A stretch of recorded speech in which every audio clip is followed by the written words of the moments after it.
Hey there. Tonight we're heading back, not to warm castles or candlelit feasts, but to smoke-filled huts and frozen earth. This is winter in the Middle Ages, the real one. No glory, no armour. Just peasants doing their best to survive months of cold, hunger and silence.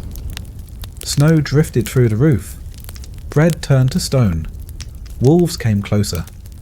And every day you got up and did it all again. If slow, grounded history helps you unwind, feel free to like the video and subscribe, but only if it actually brings you peace. And let me know in the comments where you're listening from and what time it is for you. It's strangely comforting to know who else is out there. So, dim the lights. Maybe turn on a fan for that soft background hum. Wrap yourself in something warm. And let's begin in a season that didn't just test people, it tried to end them. You don't need a calendar to know when winter's coming. You feel it. In the bones first. They stiffen like yesterday's bread. Then in the sky, which goes from blue to a kind of reluctant grey. And finally in the animals, who start looking at you with quiet suspicion, as if they know something you don't. And they usually do. Autumn doesn't end. It retreats. Slowly. Leaves fall, sure. But it's not just that.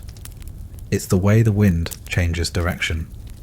It starts slipping through the gaps in the cottage, exploring the place like an uninvited guest, poking around, finding where the warmth lives and evicting it. The chickens grow quieter. The dog stops barking at the wind and begins listening to it instead.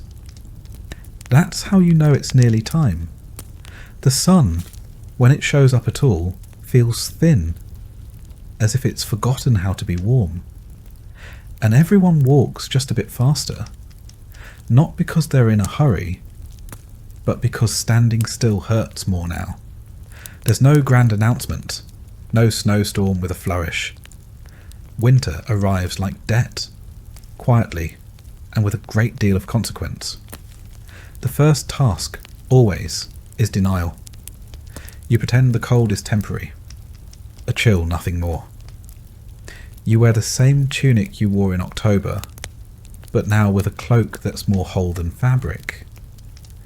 You tell yourself you'll mend it. You won't.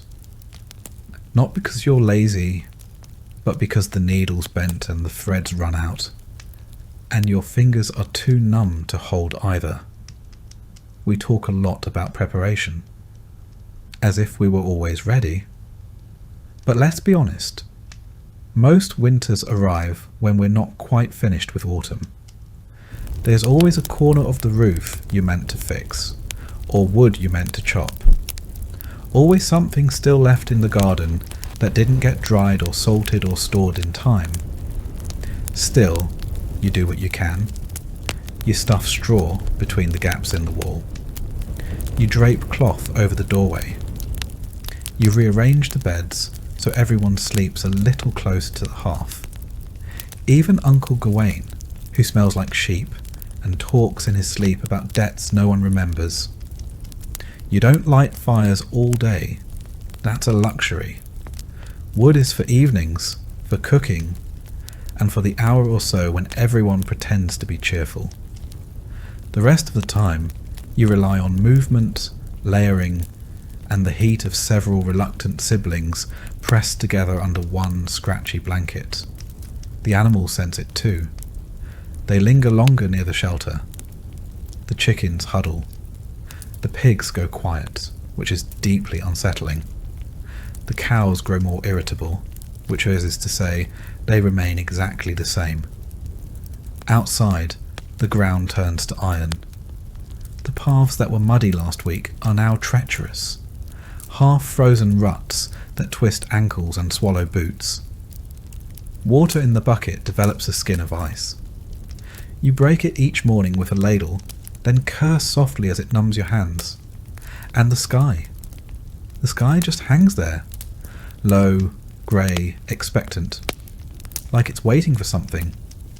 You squint at it as if you might read it, as if clouds carry messages. They don't, but they do mean you won't see the sun again for several weeks. In town, people walk faster. They speak in shorter sentences. Jokes dry up. No one's really in the mood.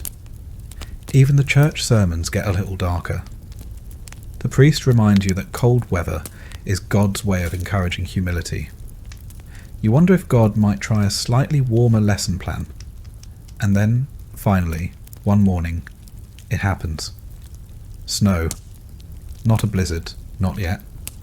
Just a dusting. Like flour spilled across the fields. But it changes everything. The thatch turns white. The trees stiffen. Your breath comes out in little clouds. And every step outside sounds like you're stepping on old parchment. And with that snow comes the realization you're locked in now. The earth has closed up shop for the season. No more digging, no more planting. Nothing will grow. What you've already stored is all you've got. And if you didn't store enough, well, you'll learn how thin stew can really get. You begin to count things differently. Not in days, but in bundles. How many bundles of firewood left? How many sacks of grain? How many turnips? How many eggs this week? Not many, as the hens stop laying when it's cold. They prefer to huddle near the fire, just like everyone else. You keep yourself busy, even if nothing feels productive. You mend clothes, you scrape pans, you stir ashes, hoping a warm coal is hiding underneath. If there's time, and there often is, you spin wool. It's not just for making cloth. It's for keeping your hands moving, your mind occupied. Too much quiet, and your thoughts start getting ideas. The animals aren't just company. They're cohabitants. The warmer ones are invited inside. Not all at once. There are boundaries after all, but enough to turn the house into a communal stew of smells, sounds, and shared body heat. You get used to waking up with a goat breathing on your neck. Well, maybe not used to, but you stop fighting it. Evenings are the worst. The sun disappears too early, and the darkness arrives like it's angry about something. Candles are expensive. Tallow lamps are smoky.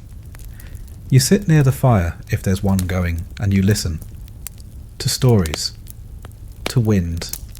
To the way the wood pops when it burns. Sometimes someone gets it in their head to tell a ghost story. This always seems like a good idea, until you realise you have to walk across the freezing yard to use the privy afterward. You run. You try not to trip. You definitely don't look into the shadows. And yet, winter isn't all misery. There's a rhythm to it. A kind of bitter predictability. You know the chores. You know the limits. And there's a strange camaraderie in knowing everyone else is miserable too. You learn to find comfort in small victories. Warm feet for 5 minutes. A stew that tastes slightly less like despair. A day without wind cutting through the cracks in the wall. You celebrate quietly, because the moment you laugh too loud, someone will remind you we've only just begun. Historically, we peasants didn't fare too well in winters. The little ice age, starting around the 14th century, brought harsher, longer winters across Europe. Rivers froze. Crops failed.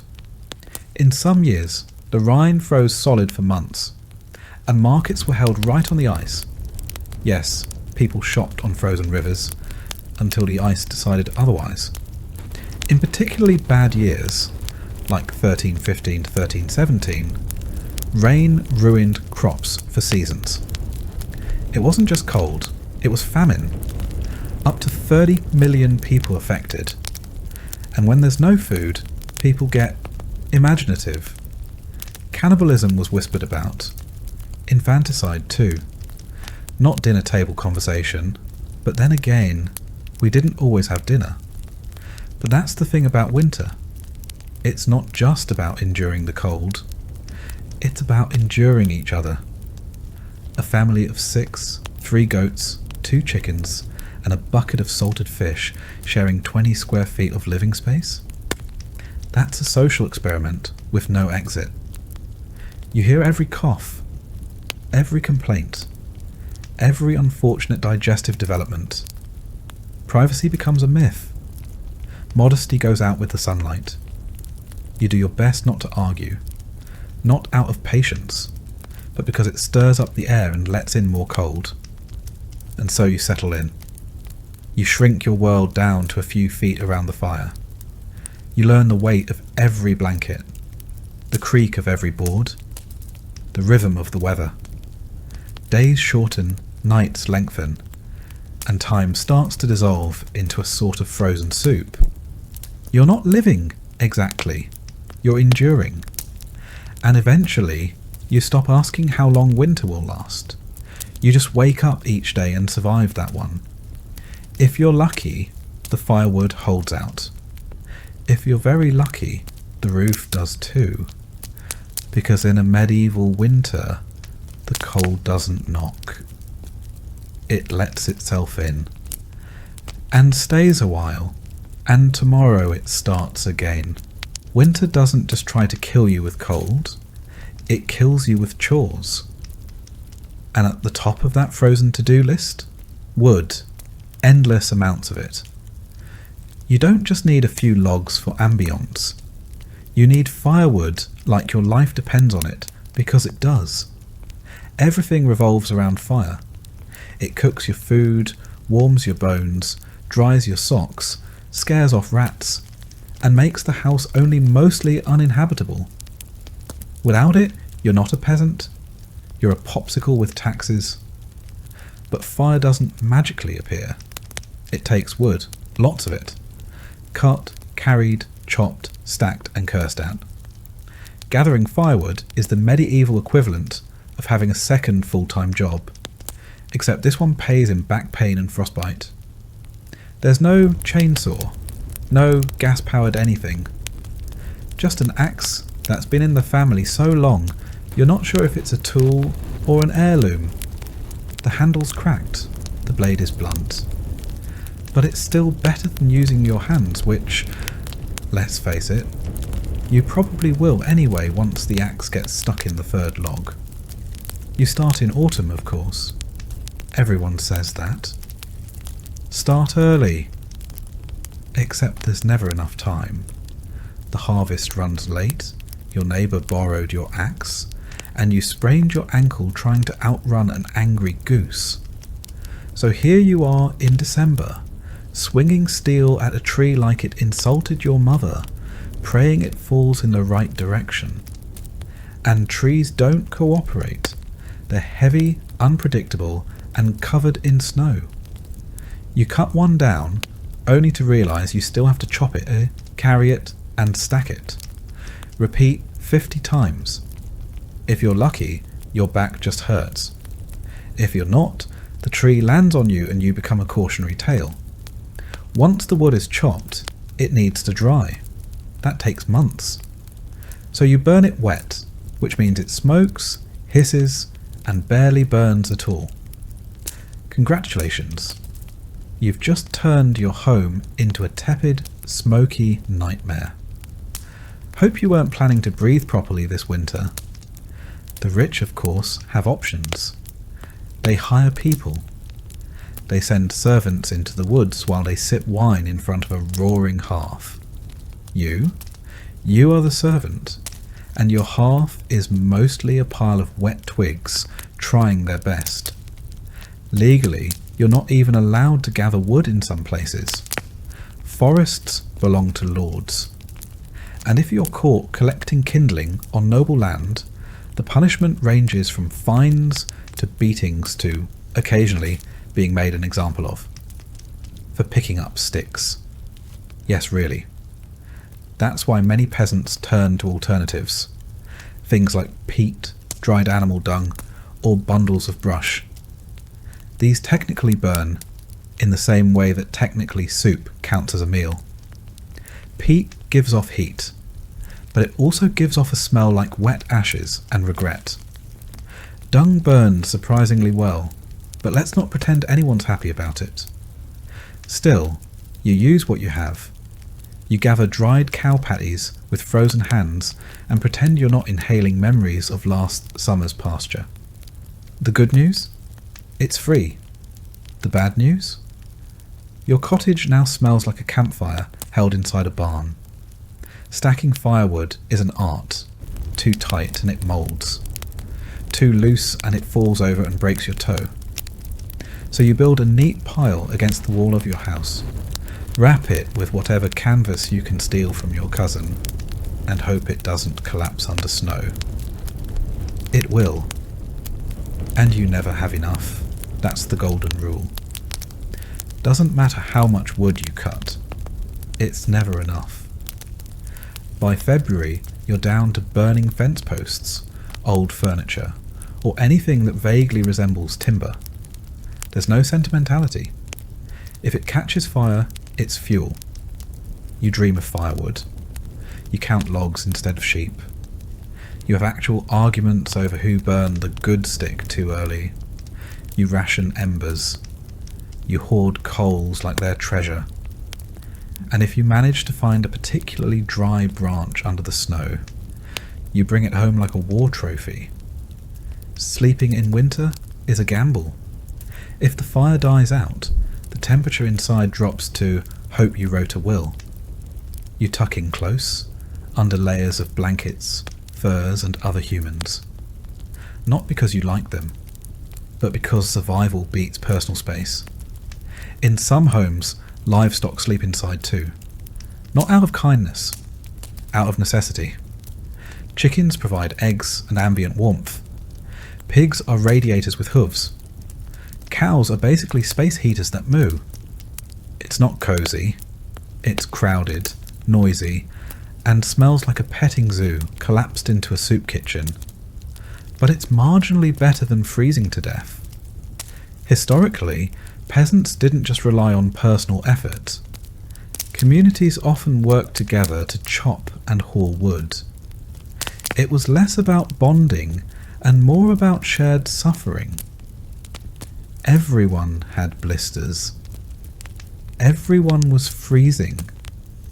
Everyone was equally miserable, which made it slightly easier to endure. In some regions, people used wood-saving tricks. Clay ovens were shared. Communal fires were maintained all day. You'd take turns baking bread in the village oven, all while pretending not to notice how warm Agnes's house always seemed to be. Suspiciously warm, in fact. Women and children gathered kindling, not because it was easier, but because that's just how the labour got divided. If you were small and had fingers, you were sent to the woods with a basket and told not to come back empty. What you returned with might have been twigs, might have been pine cones. Either way you contributed, and then there's chopping itself, a deeply medieval kind of misery. Your gloves, if you have them, are soaked through in minutes. Your fingers go numb, the axe slips, the wood splits wrong. Something hits your shin. You yell, not because it helps, but because that's all you've got left. By midwinter, the ground's too hard to chop into. Your hands have more splinters than skin, and you still haven't figured out where half your woodpile disappeared to. Spoiler, your neighbour borrowed it again, and yet you keep going, because fire is non-negotiable. It's warmth. It's food. It's the difference between making it to spring or becoming the reason your cottage smells even worse. When you sit by the fire at night, tired, sore, and lightly smoked, you feel something like peace.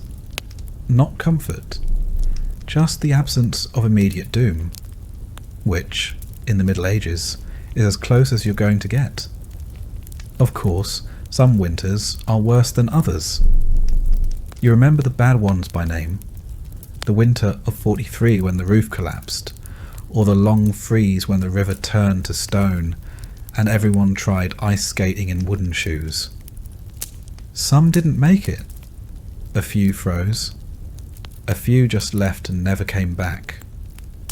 You stop asking questions after a while. The firewood dwindles. The wind whistles. You find yourself eyeing furniture a little differently. That stool you never liked suddenly looks flammable. Sentiment gives way to survival. If it burns, it's valuable. Eventually the thaw comes. The snow retreats like a tired thief. The mud returns.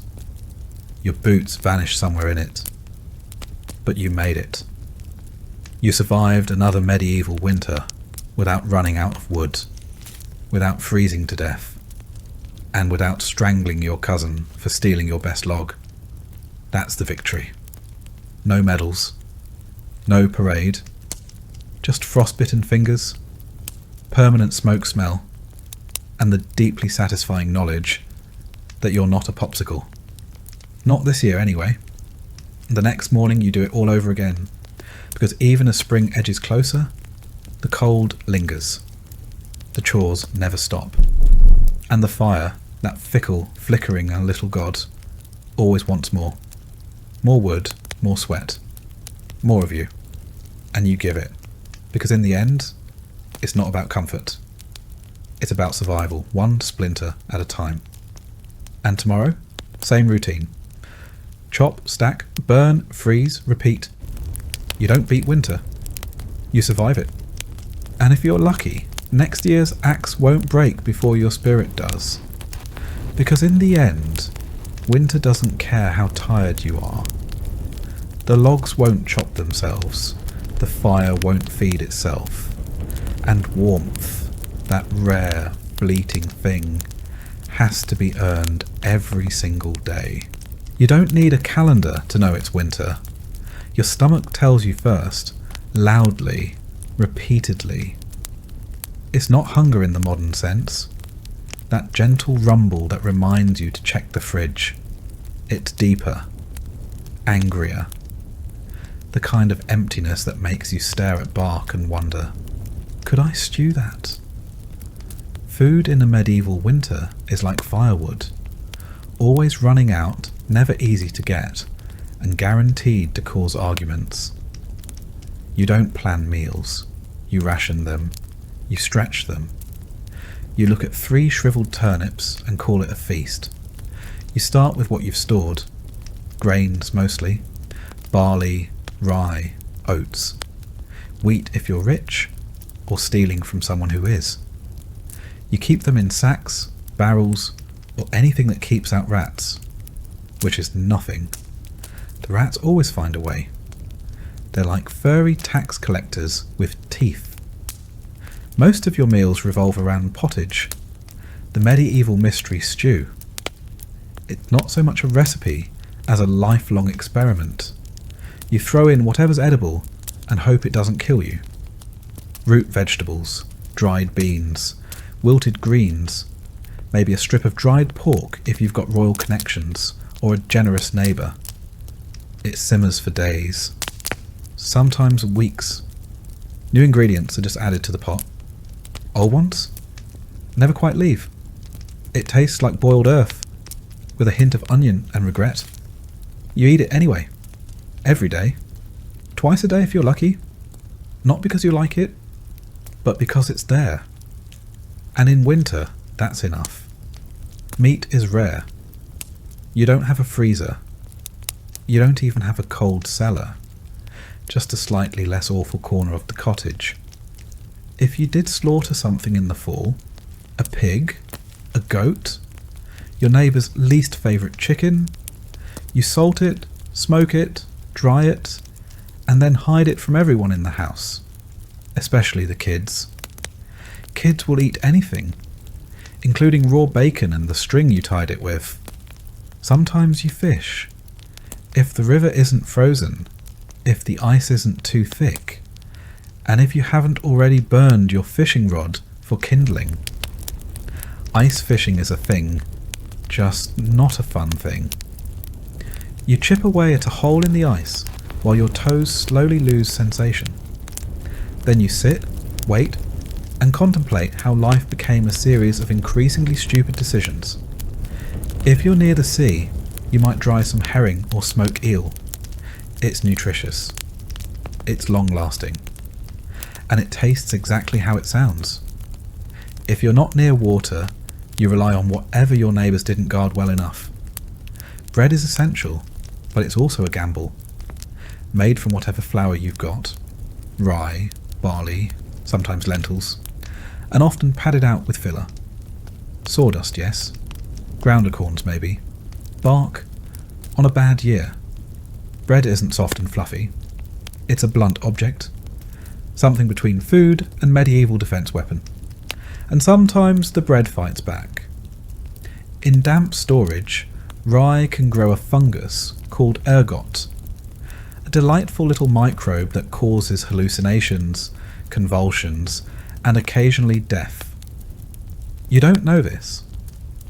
All you know is that the bread makes you see colours, scream at clouds, and possibly become a religious visionary, or a witch, depending on who's watching.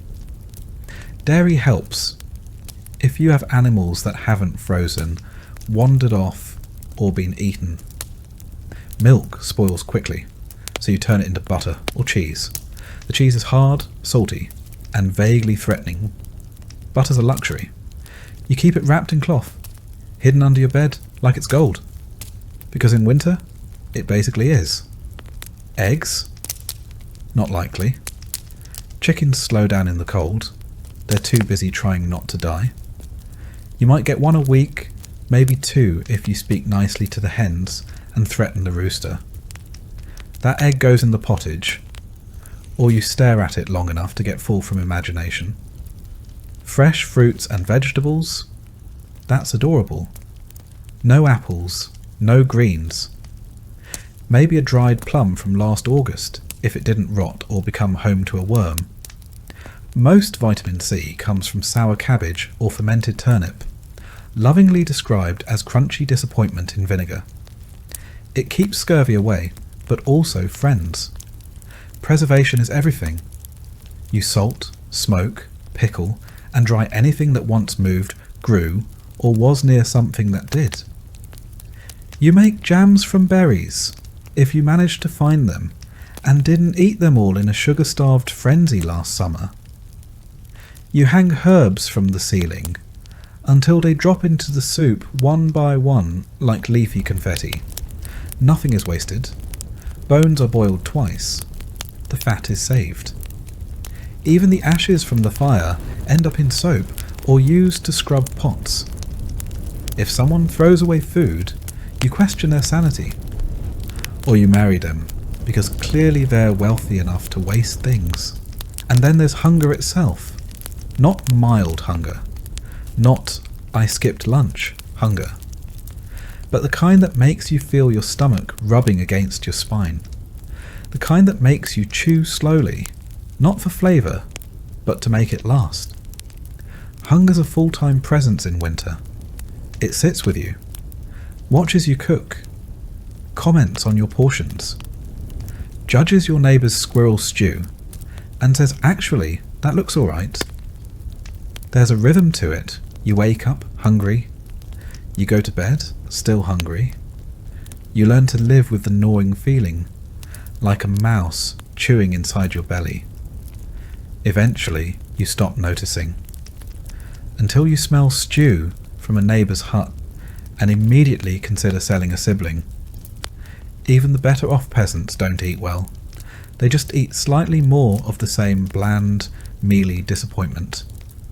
Occasionally, someone manages a real treat. Honeycomb, fresh apple slices, a slice of salted beef the size of a coin. It's a celebration. Not for the flavour, but for the reminder that life isn't always awful. And then come the lean years, the bad harvests, the crop failures. You remember the winter of 1316. or at least the stories. Heavy rains drowned the fields, rot set in, grain yields collapsed, livestock starved, entire villages went hungry. They call it the Great Famine, not for dramatic flair, but because it really was that bad. Some people ate roots, some ate moss. Some, well, let's just say medieval cookbooks don't list stewed shoe leather for nothing. Monks kept records, bless them. They wrote about entire families vanishing, about parents choosing which child got the last crust, about people found dead in snowdrifts, clutching turnips like treasure. It's not folklore, it's the forgotten footnotes of history. And when you do find food, the fire's gone out.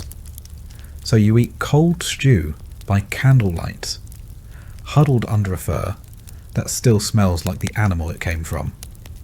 And you're grateful, because at least it's food. At least you get to chew something that isn't your own lip. Meals are short, the hunger is long. You scrape your bowl clean, not out of manners, but because you need every crumb. You lick your fingers, you scrape the pot, you consider eating the pot, then remember it's your only one. Your body changes, you move slower, you lose weight, you don't call it dieting, you call it still alive, and yet you keep going. Because hunger is a fact, not a crisis. You don't expect to feel full, you just hope not to feel worse. That's winter. Not a battle, but a negotiation between you, your pantry, and the number of meals until April. There's no holiday feast unless you're lucky or well connected. Maybe you save a sausage for Christmas.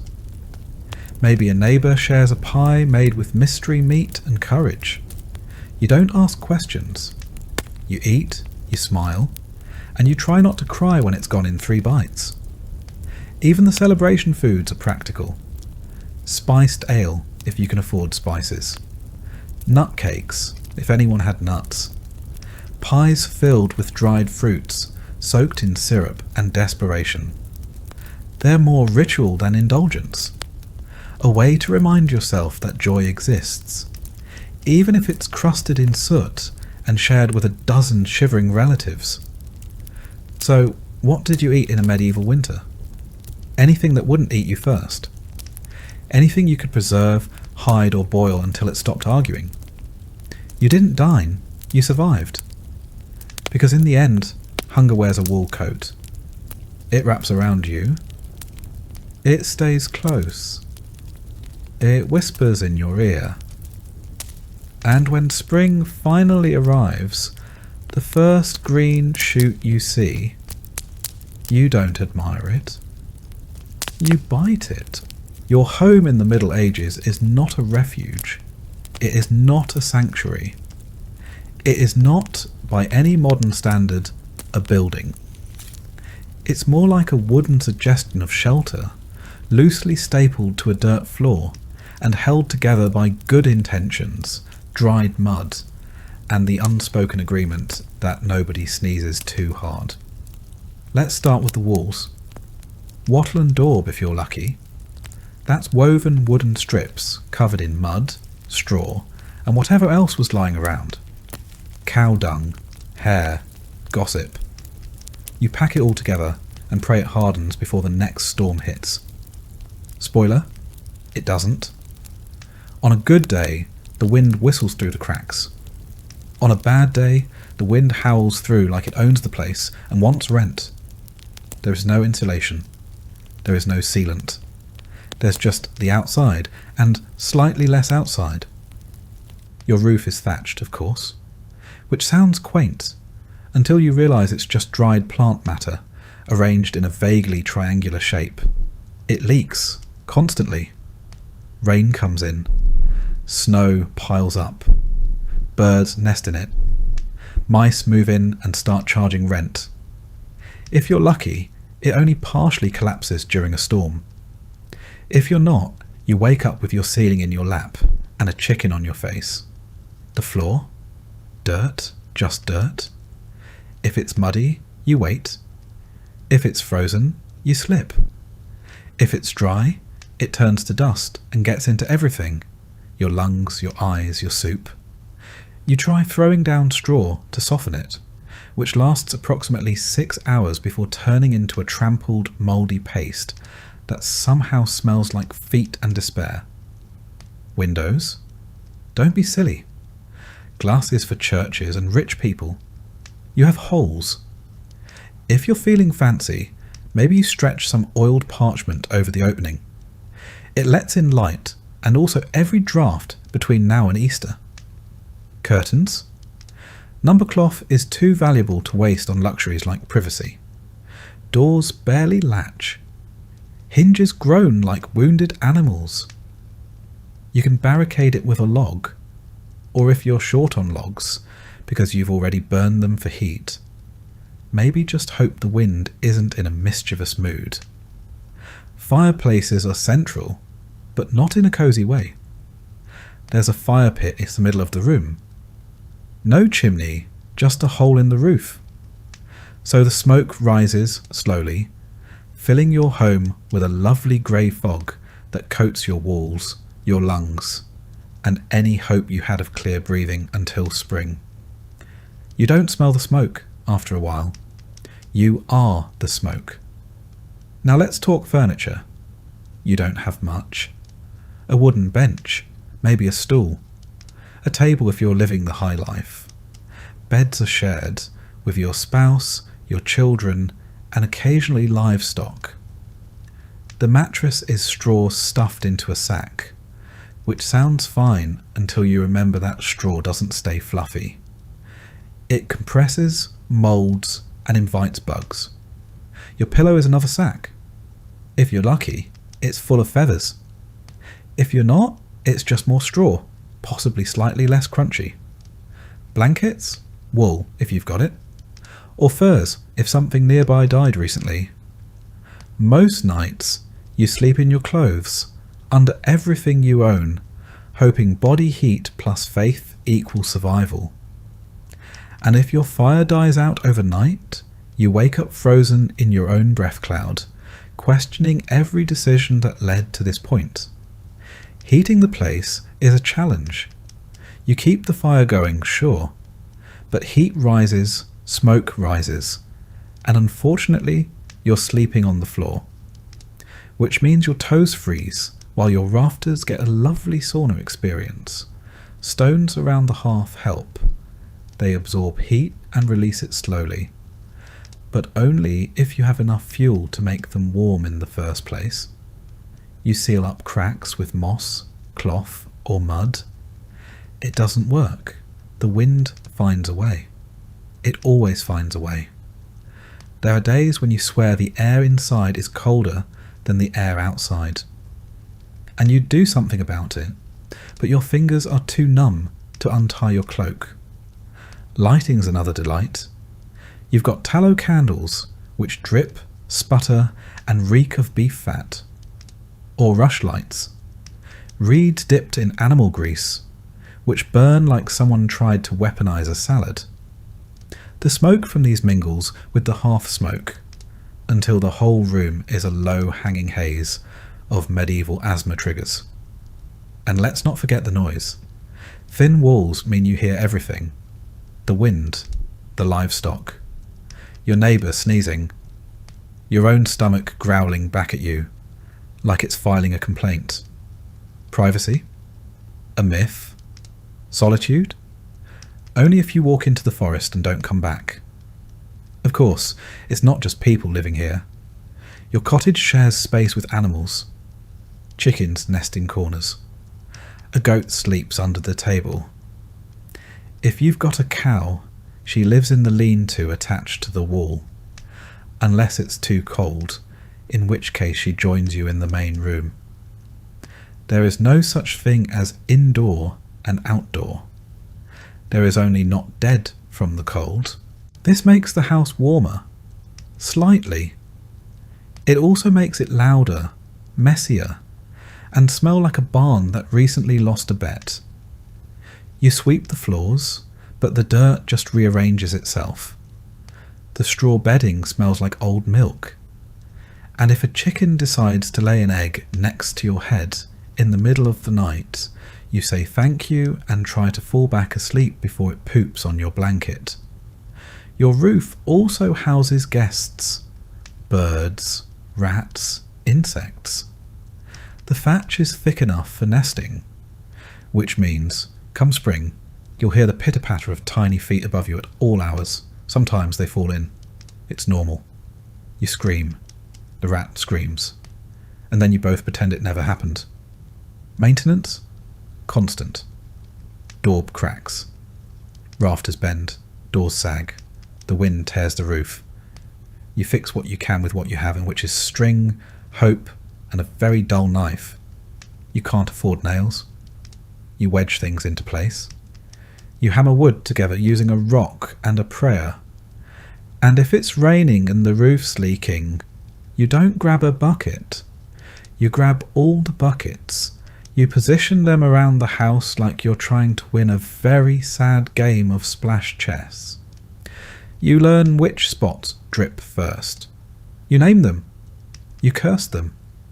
You learn to sleep around them. It's not all doom. There are warm moments. The fire catches well. Someone shares a fur. A draft stops for no reason. You convince yourself it's your craftsmanship. You huddle close with your family and pretend the smell is comforting. It's not. But it is familiar. Still you endure it.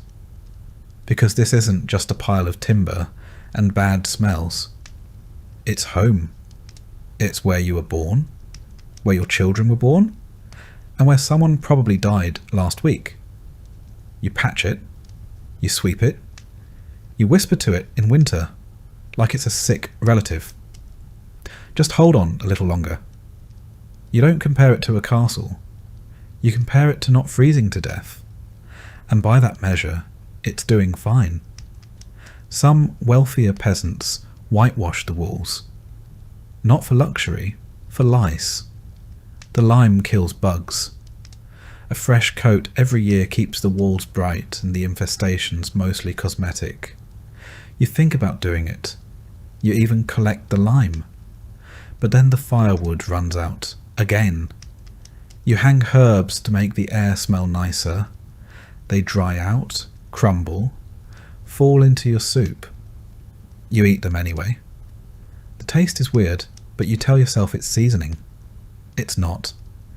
And every so often you dream of a second room, of a wooden floor, of a roof that doesn't make you flinch every time a breeze picks up. You don't expect it. You just let the thought sit with you while you stitch another patch into the wall and listen to the rain come through the ceiling. Because in the end, your house isn't warm or dry or peaceful, but it's still standing. And in a medieval winter, that's about as close to luxury as you're ever going to get. It's dawn, or close enough. There's a faint light outside that might be the sun, or just the moon giving up. Either way, it's time to get up. Not because you're rested, you're not. Not because you're excited, you're definitely not. But because your life depends on getting things done before frostbite, famine, or your neighbour's goat beats you to the water source. There's no weekend. There's no me time. There's barely enough time to scrape the frost off your eyebrows. Every day is a repeat of the last. Gather, mend, feed, carry, boil, patch, repeat. Winter in medieval Europe is a season-long to-do list, written in mud, smoke, and fatigue. First job, get the fire going. You hope the embers survived the night. If not, you're back to flint and steel, hunched over kindling with frozen fingers, and breath so visible it could be mistaken for a ghost. Wood is precious. You use it sparingly. A good fire means warmth, food, light, and life. A bad one means all of the above slowly slip away while you pretend you're not crying from smoke. Once the fire's going, or at least coughing along like an asthmatic squirrel, it's time for water. The bucket is heavy, the The stream is half frozen, and the path is icy enough to host the worst Olympics event in history. Peasant figure skating. You fall, you spill, you curse the ice, the bucket, and the cruel joke that is winter. Then you do it again, because water doesn't fetch itself. Back home, you boil it. Not because you're a health nut, but because it might kill you otherwise. Every sip is a gamble. Boiling water is also how you warm your hands, steam the hut, and delay feeling like a medieval failure for 10 more minutes. Next, animals. They need feeding before you do. Chickens are annoyed, pigs are loud, the cow is judging you. You scrape together old hay, kitchen scraps, and whatever hasn't frozen solid. You check the coop for eggs. There aren't any. Again. The rooster, however, has plenty of opinions. If it snowed overnight, you clear the path to the door. Not because it's tidy, but because falling into a snowdrift while holding a bucket of pig slop is the kind of memory that sticks. You shovel with a flat plank, your hands wrapped in rags, and mutter things that will get you excommunicated if anyone heard. With the animals fed, and your fingers halfway thawed, it's time for breakfast, if you can call it that. Yesterday's pottage reheated with today's regrets.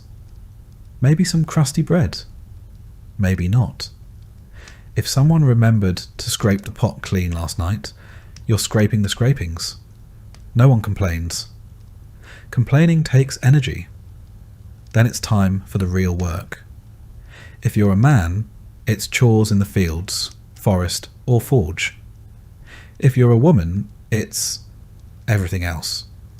Spinning wool, mending clothes, making food, cleaning soot, hauling water, stirring the pot, and somehow keeping 6 children alive while pretending your hands aren't frozen into claw shapes. Repairing the roof? That's your job. Fetching firewood? Also your job. Making sure the goat doesn't freeze, escape, or explode? Still your job. There are no task lists, just a rolling stream of crises that need solving before nightfall. Laundry is once a week, and it's its own form of purgatory. You drag clothes to the river, break through the ice, and scrub with a mix of ash and lye until your knuckles bleed and your soul leaves your body. Rinse. Freeze. Repeat.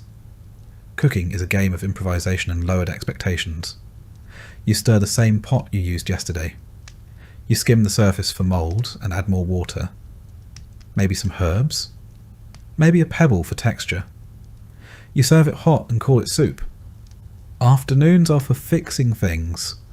Tools, fences, relationships strained by arguments over who ate the last turnip. You sharpen blades with a whetstone that's older than your grandfather, who, incidentally, died falling off the same ladder you now use to patch the ceiling. Children help, in theory. Mostly they get underfoot, but even toddlers are handed tasks, holding yarn, scaring crows, carrying small bundles of kindling. They work because they have to. Playtime is what happens when they finish early, and no one ever finishes early. Inside, the spinning wheel turns endlessly. Wool doesn't spin itself. Linen doesn't weave itself. Every thread in every tunic has passed through hands that ache. Gloves are a luxury. Calluses are standard issue.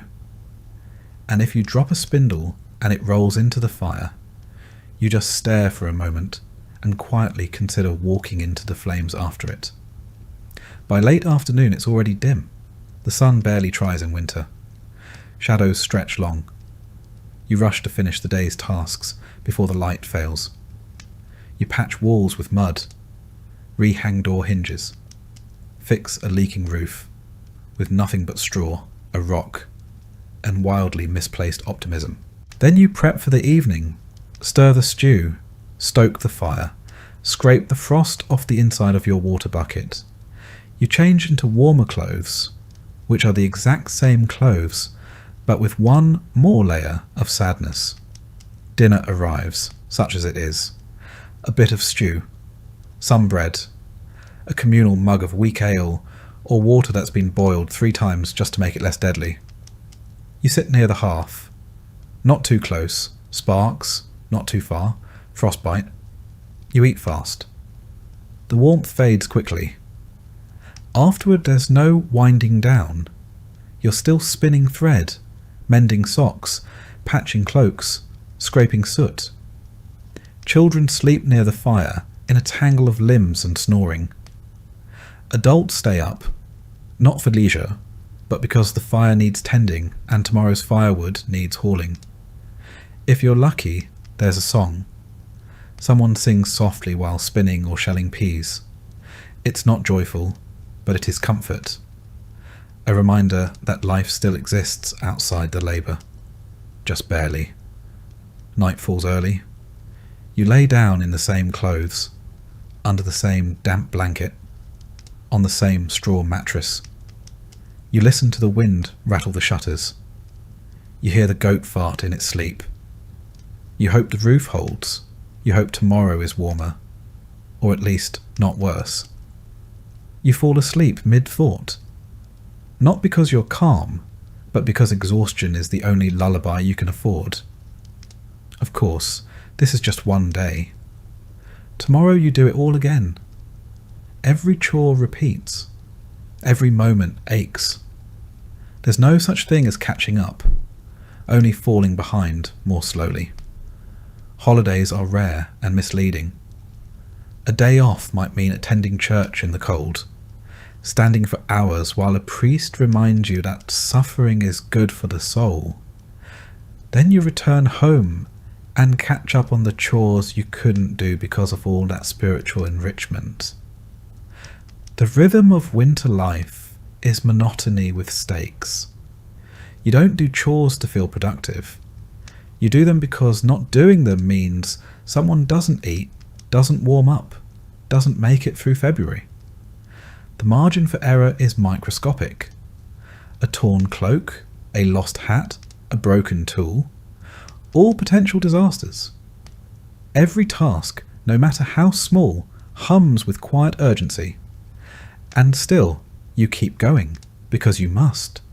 Because no one else is going to haul that water, mend that wall, feed that goat, or boil that grey, slightly suspicious stew. This is your life. This is your winter. And the chore never ends. Sometimes you wonder what it would be like to rest. Truly rest. To sit, to breathe, to not have a list in your head that stretches from dawn to dusk.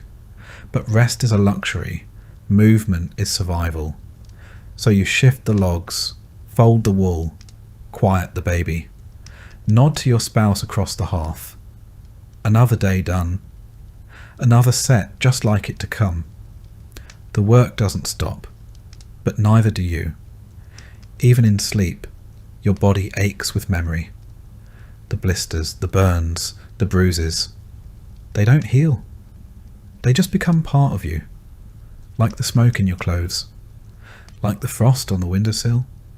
Like the life you never chose, but live anyway. You don't choose to get sick in the Middle Ages. You just wake up one morning and realise your nose won't stop running. Your throat feels like you gargled pine cones. And someone seems to be inflating your joints from the inside. Congratulations. You're now fighting off something that doesn't have a name, a cure, or even polite bedside manner. You're not sure if it's a cold, the flu, or medieval tuberculosis. But it's yours now. Getting sick in the winter is almost a rite of passage. The hut is damp. The air is cold. The fire went out during the night, and you've been breathing in smoke, goat dander, and spores from the wall moss since October. No one knows what germs are yet, but your body does, and it's currently throwing a tantrum about it. Everyone coughs, everyone sneezes. No one covers their mouth, because nobody has tissues, And personal hygiene is just a rumour. The children are all sick. The old people are sick. The livestock might be sick. You? You're holding on, barely, by drinking boiled nettle tea and hoping the smell alone doesn't finish you off. The remedies? Oh, you're going to love them. There's bleeding, of course. That's the go-to for everything from headaches to heartbreak. Someone shows up with a dull knife or a friendly neighbourhood leech and decides the solution to your fever is less blood. Does it work? Absolutely not. Does it make you lightheaded enough to forget your symptoms for a while? Yes, actually. Then there's the herbal tea route, mixtures of whatever dried weeds the village healer found before the snow came. Yarrow, wormwood, nettle, maybe a handful of unidentified moss, and a generous pinch of superstition. You boil it in a cracked clay pot, strain it through your sleeve, and sip it slowly while trying to ignore the fact that it tastes like bitter mud and betrayal. Of course, you might also be advised to fast, because clearly what a body fighting off infection needs is less food. Bread is already hard to come by. Pottage has turned to grey sludge. Fasting for spiritual purification is just code for rationing when the pantry looks like a haunted pantry. Other cures include steam inhalation from the same pot you just boiled your soup in, prayer, the longer the better, and, in extreme cases, applying hot coals near the skin to draw out the poison, which works about as well as it sounds. Medical help, such as it is, depends entirely on who shows up first. If it's the village healer, you might get a poultice and some herbs. If it's the priest, expect prayers, holy water, and a gentle reminder that maybe you brought this on yourself by skipping mass. And if it's the barber surgeon, well, start writing your will. The barber surgeon arrives with a sack of instruments that haven't seen soap since the last plague. He's cheerfully optimistic. You, less so. He looks at your swollen leg and mutters something about humours, then pulls out a saw and a tankard of ale. Anaesthetic? Don't be silly. You'll bite on a stick and scream into the void like everyone else. Sometimes they'll prescribe purging, either up or down, depending on which end is more offended by your condition. Laxatives made from boiled bark or dried beetles, emetics brewed from wine and sadness. You're not just sick anymore. You're violently sick, aggressively sick, the kind of sick that leaves you questioning your commitment to staying alive. Still, some people do recover. You lie in your straw bed for days, sweating through wool, alternating between shivering and hallucinating. The fire is low. The hut is dark. The air smells like damp wool and whatever herbal nightmare you drank earlier. And somehow you pull through. But not everyone is so lucky. Illness spreads fast in a small sealed box filled with smoke, livestock, and zero ventilation. You cough. Your child coughs. Your neighbour coughs through the wall.